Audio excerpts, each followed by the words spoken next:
Putusan MK yang memperpanjang masa jabatan pimpinan KPK dinilai kontroversial dan melampaui kewenangan. MK dinilai sudah masuk ke wilayah pembentuk undang-undang. Apakah ini menunjukkan MK sudah offside?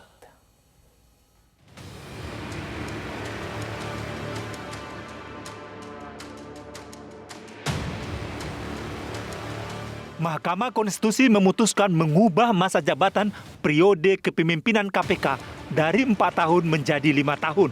Menurut MK, sistem perekrutan pimpinan KPK dengan skema 4 tahunan berdasarkan pasal 34 Undang-Undang 30 tahun 2002 telah menyebabkan kinerja pimpinan KPK yang merupakan manifestasi dari kinerja lembaga KPK sebanyak 2 kali oleh Presiden maupun DPR terhadap KPK tersebut dapat mengancam independensi KPK.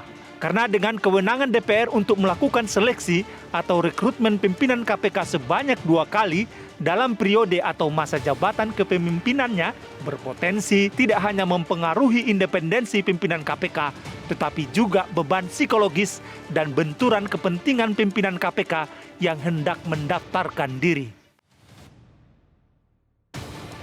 Gugatan masa jabatan pimpinan KPK diajukan Wakil Ketua KPK Nurul Gufron dengan Judicial Review Undang-Undang Nomor 30 Tahun 2002 tentang KPK terhadap konstitusi. Gufron meminta masa jabatan pimpinan KPK diubah menjadi 5 tahun dari semula masa jabatan pimpinan KPK hanya 4 tahun. Judicial Review atau permohonan uji materi ini diajukan ke MK pada akhir 2022. Dalam putusan ini, terdapat 4 hakim konstitusi yang menyatakan dissenting opinion atau pendapat berbeda. Mereka adalah Suhartoyo, Wahiduddin Adam, Saldi Isra, dan Eni Nurbaningsih. Pada intinya, keempat hakim konstitusi ini menganggap masa jabatan tidak berkaitan dengan rasa keadilan. Sebaliknya, hal ini harus dilihat dari kelembagaan terkait pembentukannya. Wakil Ketua KPK, Nurul Gufron, menyampaikan terima kasih kepada MK yang telah mengabulkan permohonannya terkait masa jabatan pimpinan KPK menjadi 5 tahun.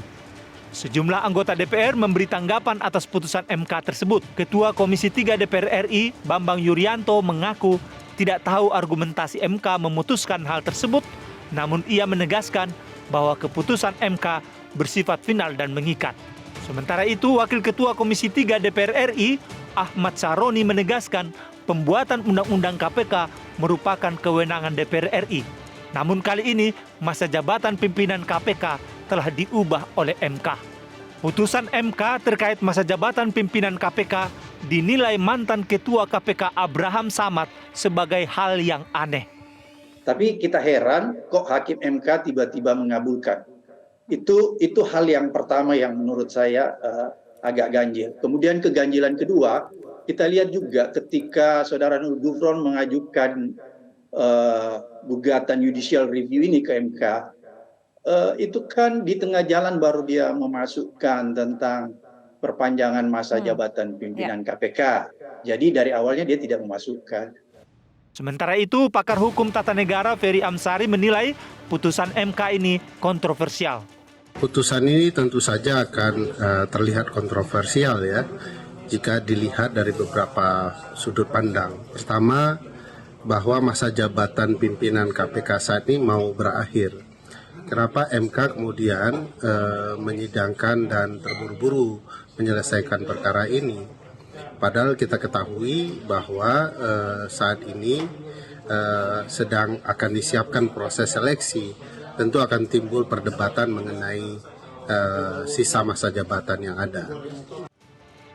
Sejak awal pengajuan uji materi Undang-Undang KPK terkait masa jabatan ini menjadi sorotan publik dan memang kontroversial.